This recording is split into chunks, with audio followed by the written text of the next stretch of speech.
Hello, and thank you so much for tuning in to Town Meeting TV's coverage of Town Meeting Day 2025. My name is Emily Brewer. I will be moderating the forum tonight.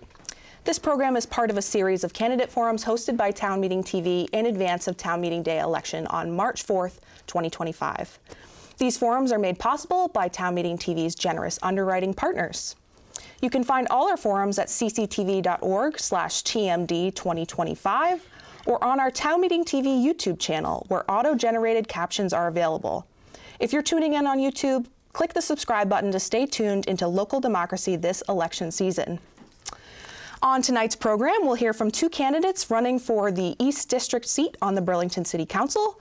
Those candidates are Kathy Alwell and Ali Schachter. Thank you so much for joining us tonight. Thank you. So we do have a list of prepared questions for you. Candidates will have 90 seconds to answer each question. And we already have some callers on the line. So if you are watching this and you are interested in calling in and asking questions, please call in at 802-862-3966. And when you do call in, we ask that you share your name, the town you live in, and that your question is directed to all of the candidates and not just one of them. So with that being said, we can get started with 1-minute opening statements, and I will pass it over to you, Ali. Thanks so much, Emily. Hi, everyone. I'm Ali Schachter. I'm running for the East District City Council seat here in Burlington. I'm so grateful to you, Emily, and to CCTV for hosting tonight's forum. And thank you, Kathy, for being here. I look forward to the conversation. I am a mom of two kiddos who go to the Sustainability Academy in 1st and 3rd grade. I live with my husband, Mike, in Ward 1. And I work downtown at the Flynn, and I walk to work every day, walking from Ward 1 through Ward 8, right downtown to the Flynn. And I love working at such a pillar of our community and something that I think brings out the best when we're all sort of laughing and bopping our heads together in community to music. It really reminds me of the best parts of Burlington. Every day when I walk downtown, I really see where we're thriving and where I see we have opportunities to be doing better and making our city more livable for everyone who calls Burlington home. I love living here. I absolutely love Burlington and would be honored to have the chance to serve. Amazing. Thank you so much, Ali. And Kathy, go ahead.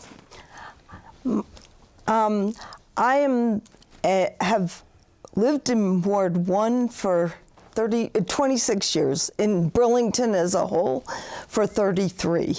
My husband and I moved here from Germany. We have 3 sons, the oldest of which now lives in Burlington, has 4 grandchildren that also have gone through the Burlington schools. I'm a retired social worker by profession, and I have worked both at King Street Youth Center and Sarah Holbrook Community Center. I have served on the Burlington School Board for 10 years. 4 years I was in Ward 7 in the New North End, and 6 years from 2016 to 23, I was from the East District. And I have also worked at and started the New North End Youth Center in 1994. Was in the Armory, which now is the Miller Center. And I have to. You can. Oh, okay. That's fine. Okay. I will stop there. Okay. That's fine. We have quite a few callers on the line, so we'll jump over to our first question here. Thank you both so much for that. Let's see if I do this right. Hi there, caller. You are on the air. Can you please state your name and where you're calling from? I'm sorry, could you repeat that? Sure. Can you please state your name and where you're calling from? My name is Peggy, and I live in Ward 1. Thank you, Peggy. In Burlington. What is your question? And please make sure that you direct it to both candidates. Yes. Well, first, I thank both candidates so much for their time. My question is about the city councilor's working relationship with the mayor. I think it's really important for whoever our city councilor will be to collaborate with the mayor while simultaneously not being a rubber stamp. So mine, I would love to hear from each candidate a policy they agree with the mayor and another candidate where they disagree with the mayor. And thank you again. Thank you, Peggy. All right, so we will start with you, Kathy, on this question. One policy you agree with on the mayor and potentially one policy that you disagree with. Okay. Well, I agree with the mayor on many things, but the one that I agree the most is on tax fairness. And one that I disagree with her on, I don't disagree with her because I'm not sure how she stands, but I very much think that the city needs to take a look at the BED plant down in the Intervale. I think it has a lot of health problems, or it causes a lot of health problems for kids living within a mile radius of that plant, which is our Old North End and the kids in Winooski. And there's very high asthma in those areas, and they think it's from the fine particles coming out of the stack. So. Thank you very much. And Allie, same question for you. A policy you agree with and a policy you disagree with. Yeah, absolutely.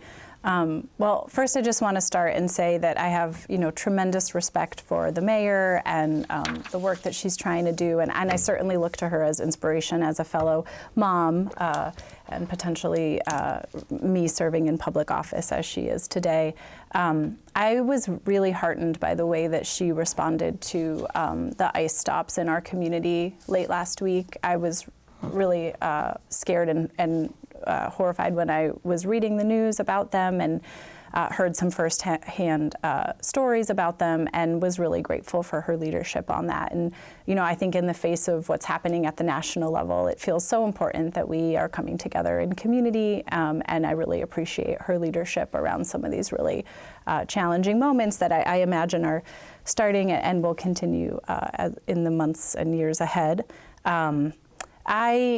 I disagreed with the mayor's hesitation on signing the recent, the removing of the cap of police officers that happened at City Council last week. I really understand and appreciate the important work that our city is doing around racial reckoning in the wake of George Floyd, and I understand what inspired the diminishing of the cap that happened back in 2020.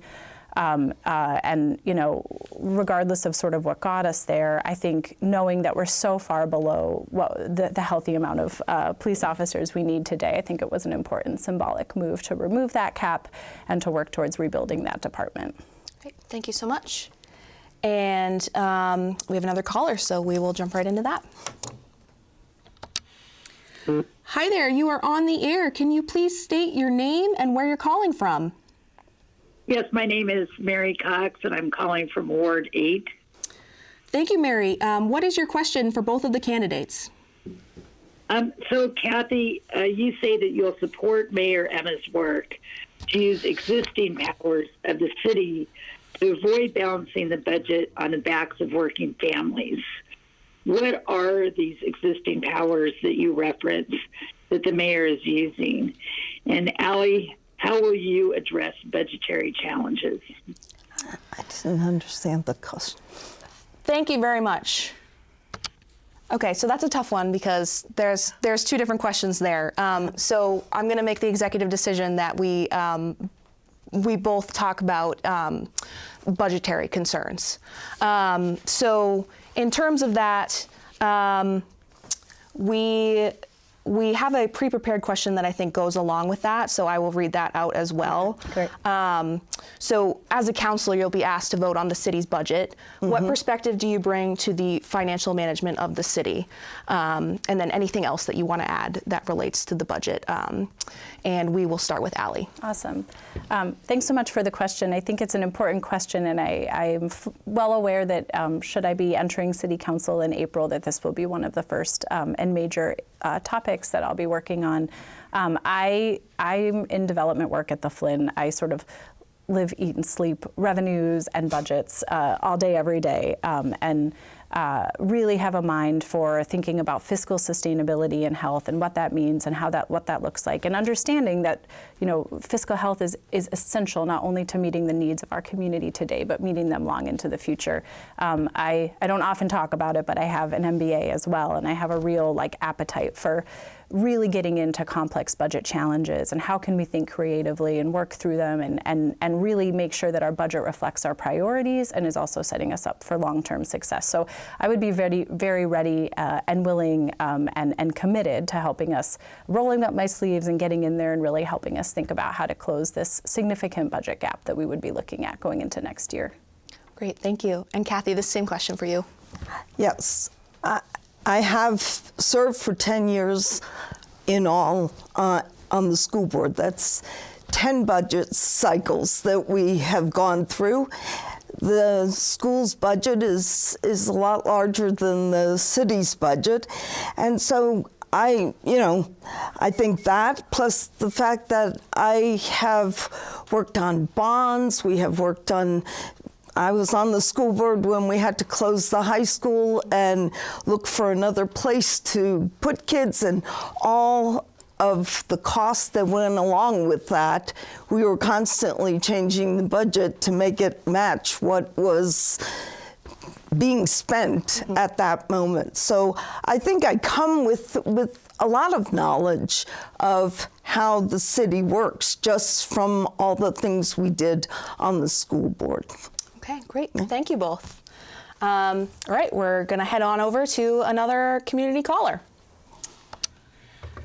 Hi there, you are on the air. Can you please state your name and where you're calling from? Hi, my name is Kate, and I'm calling from Ward 1. And I have a question for both candidates about the hot topic of housing. And I'm just curious, what actions would you like to see the City Council take to address our housing challenges? And Kathy, I think you speak first. It would be great to hear more about your plan for increasing funds for the Housing Trust, which I think you mentioned on your website. I'm curious where those funds would come from and how they would be used.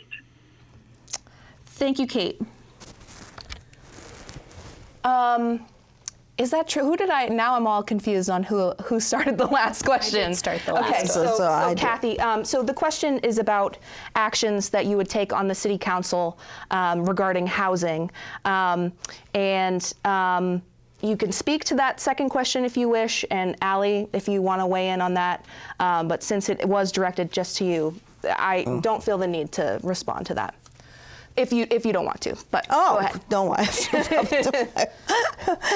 no, on housing, yes. I'll start out with it. I do think we need to put more money into the Housing Trust. That is what, builds affordable housing and subsidized housing in the city of Burlington.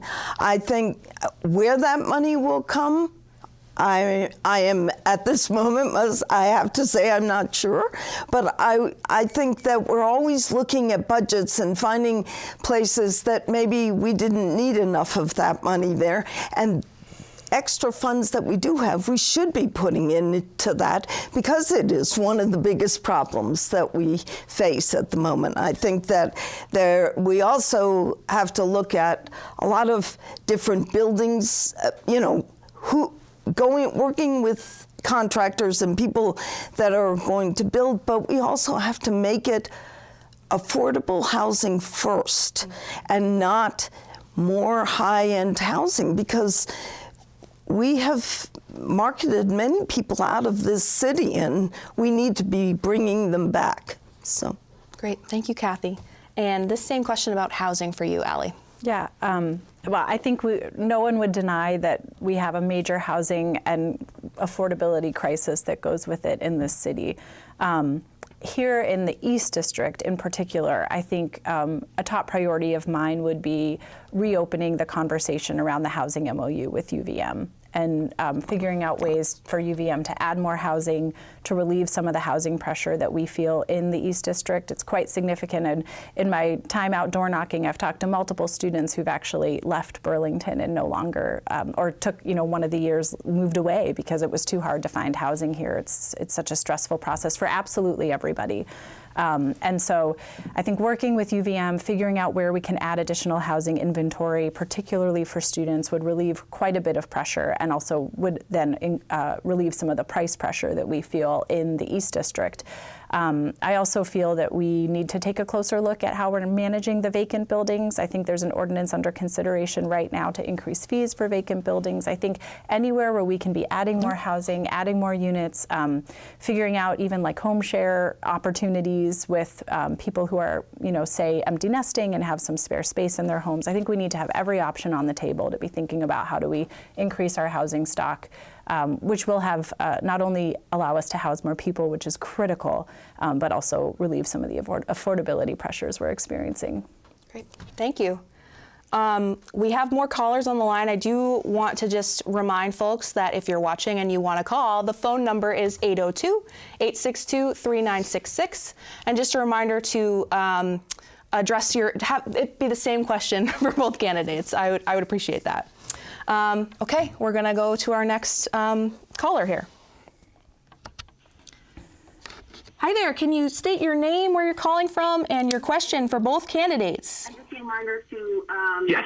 address your... My name is Matt. I'm calling from Ward 1, and and should I say my question now? Yes, please.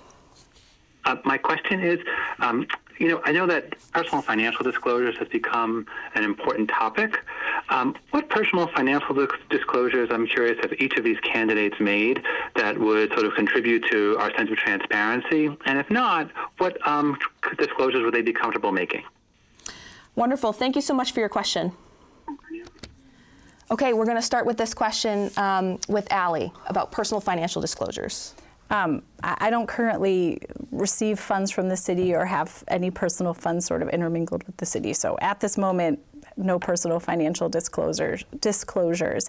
If I were to serve and ever there were, my employer, the Flynn, for example, were up for some sort of budget item that may impact my work or anything, I would be, very transparent, fully disclose all of that, and absolutely would recuse myself as needed to ensure that there was no conflict of interest. I would take that responsibility very seriously. Okay. And Kathy, anything you want to say about personal financial disclosures?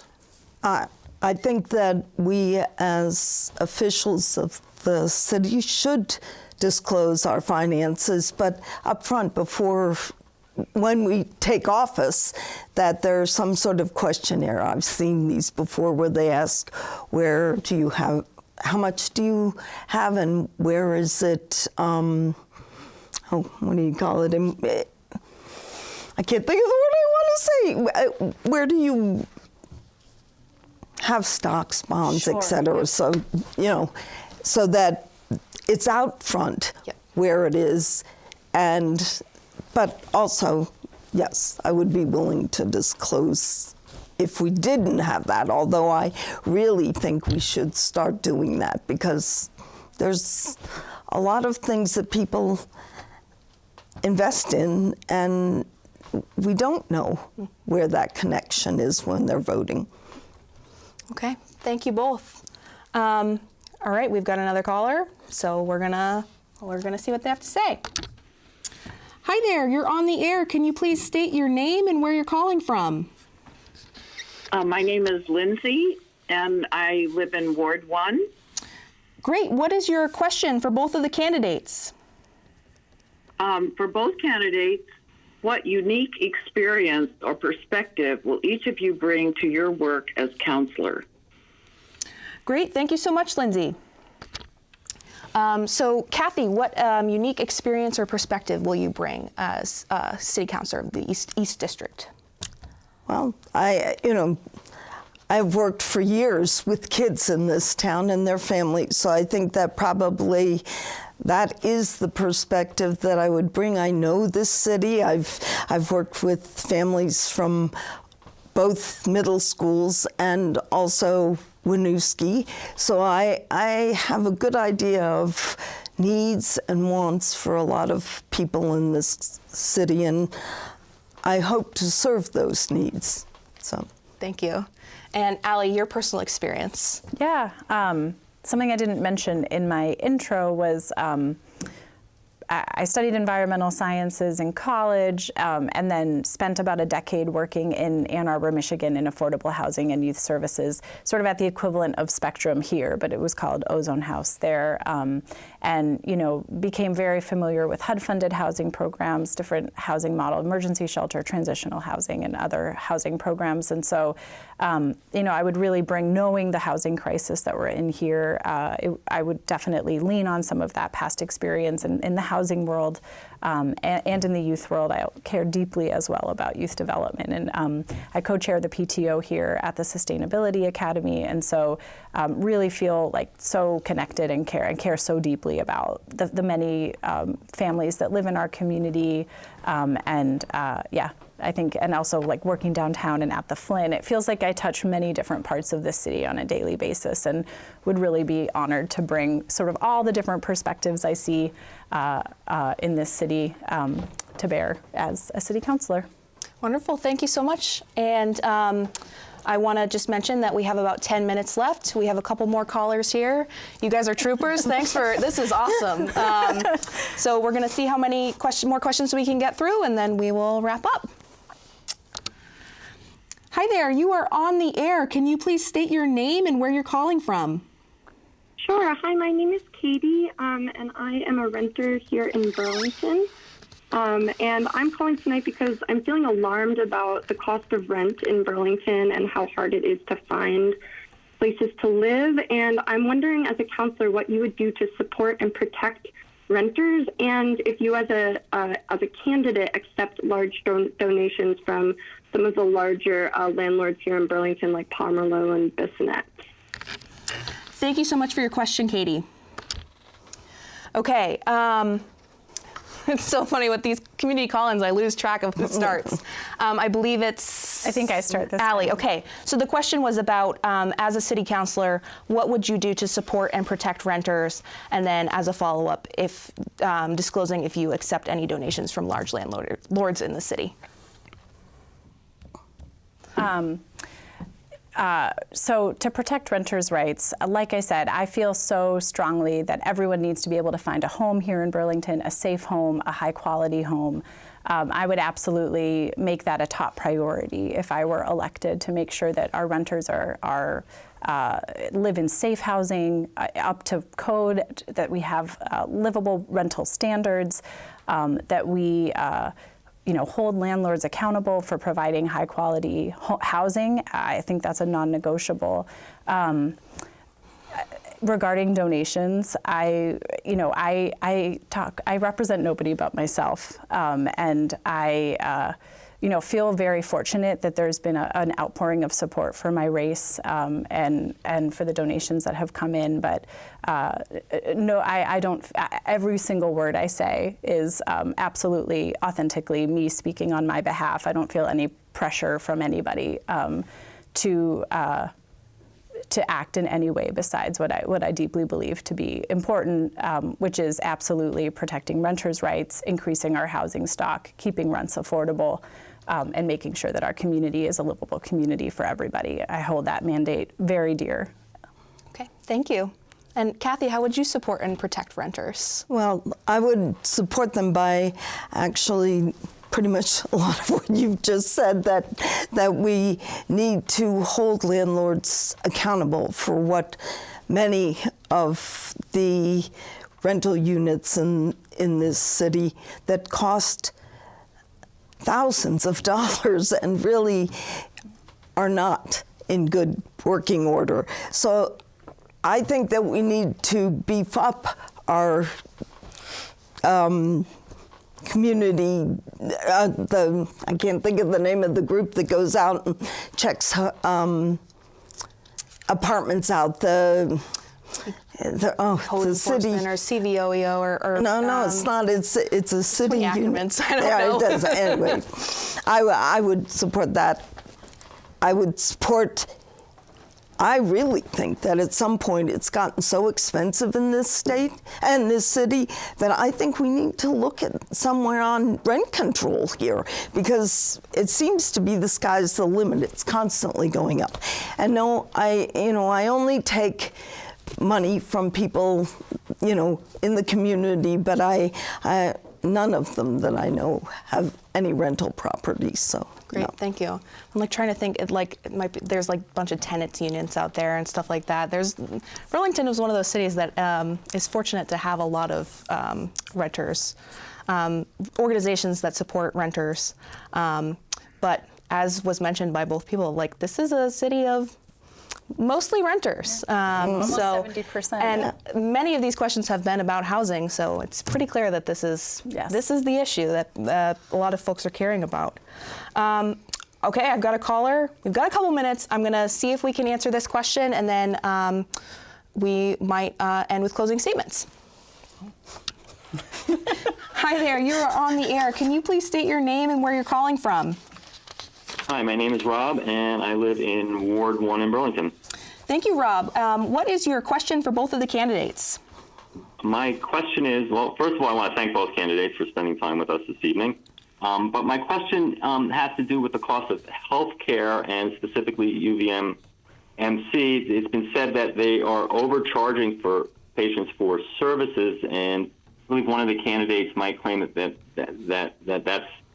the case, and I'm curious to know if either candidate either agrees with this, and if they have evidence or can show that is the case, and if so, what is the role of the city council in handling any problems with the cost of healthcare or the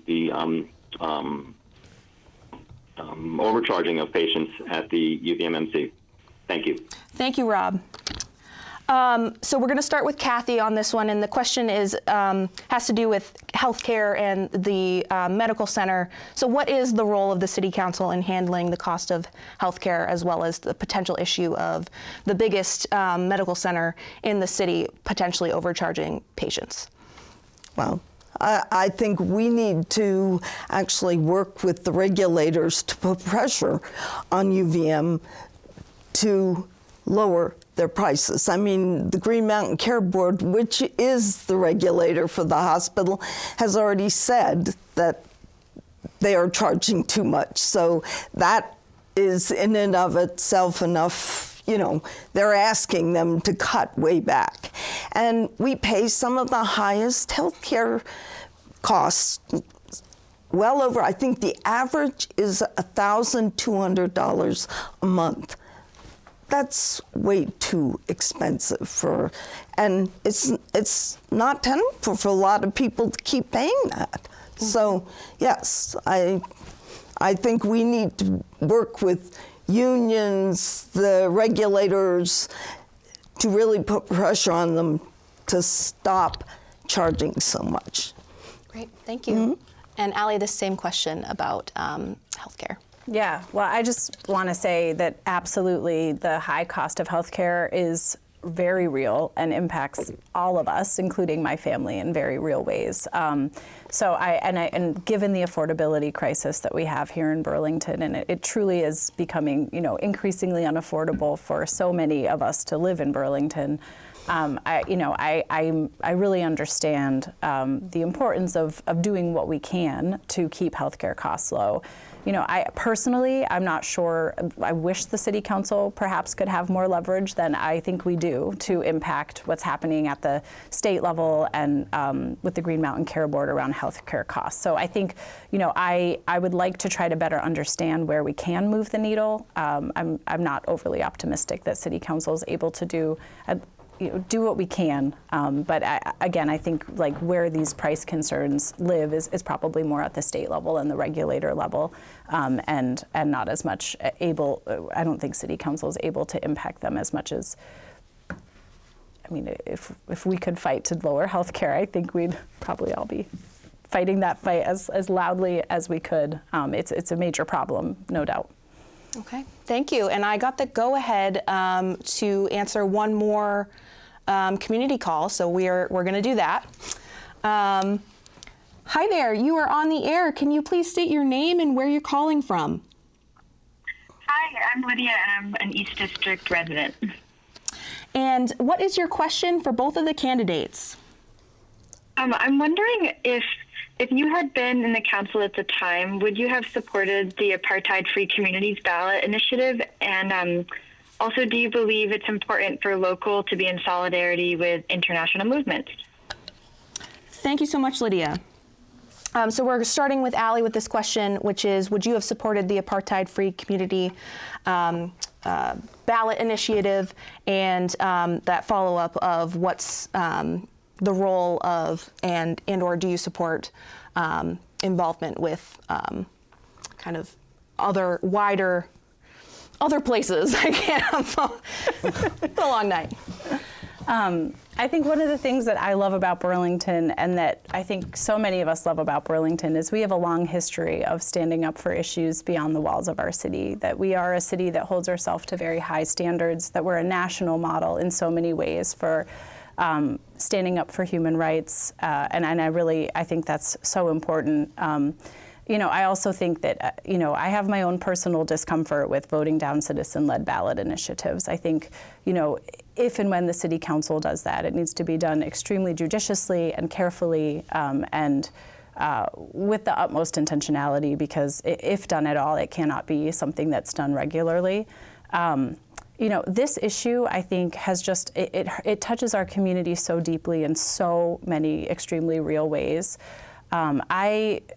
Ultimately, I do stand behind the mayor's request and commitment to dialogue around this issue, that we have to find ways to be, our city is facing so many pressing issues, and I feel so strongly that we have to be finding ways to come together, to be in community with each other, to find common ground, and to be, so ultimately I do support where the city council landed, which was really working with the mayor to move forward on the dialogue that we've been talking about for a while as a community. It's my sincere hope that we can find ways to move together through this incredibly important issue as a community, and then figure out how we can then use that to model towards building a much more just and brighter world for all. Alrighty, thank you very much. And Kathy, this same question for you. Well, I would have supported this. I did support it. I feel like there were thousands of people that came forward with their signature and asked to have this put on the ballot. And I know not every political question, especially a broader political question, is easy for everyone to take. But on the other hand, we do live in a democracy, and I feel that it is democratic to let people vote on the question and not just have the city council decide for the broader group of people. All right. So, and I want to say that I think it is very important for us as a city to deal with international things going on, because we don't live in a bubble. It comes down and has its fingers in Burlington, Vermont, and it did with the shooting of the 3 students. And I think that,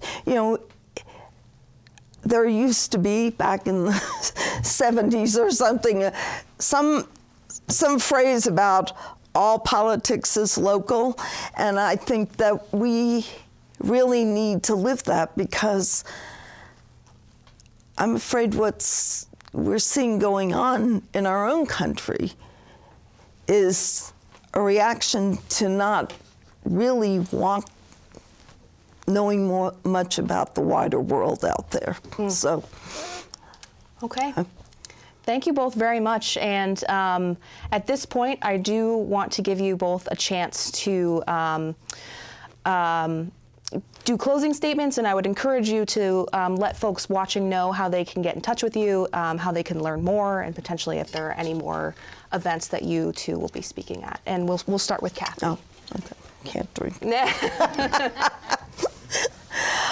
Well, I first would like to thank Channel 17 and you especially for hosting this, and Allie for being part of it.